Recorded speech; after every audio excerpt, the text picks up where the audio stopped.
जुदा हो के हमरा से कैसे तू रहबू, लोरावा से नहना के कजरा तू धोबू।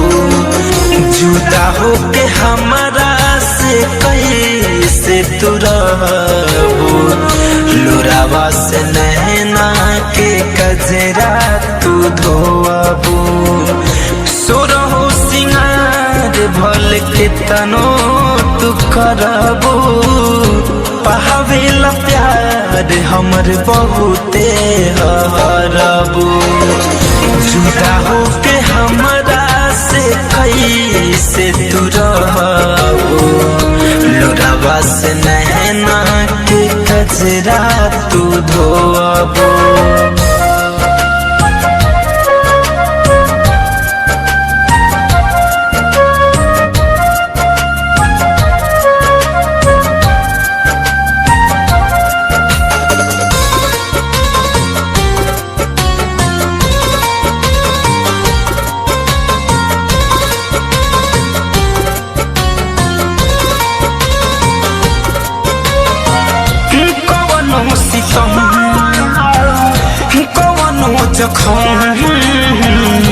एहो करे जहा सहले हब हम, हिम्मत सोची हती पियावा के प्यार में तर जेबू।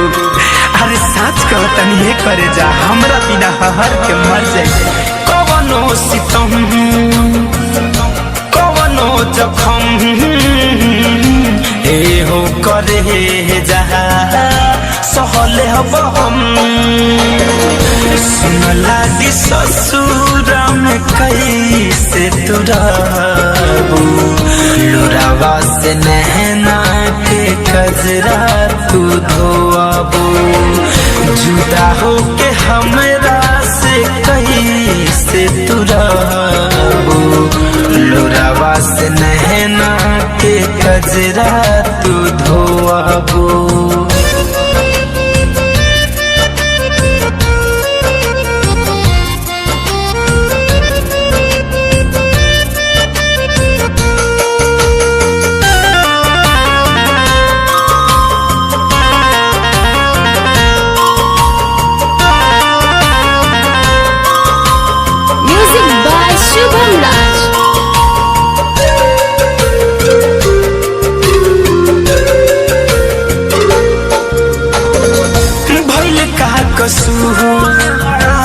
कह के मजबूर फैशन फिरोज से जाता दूरी इतना बनावा कि कहीं लौके ना हमार परछाई।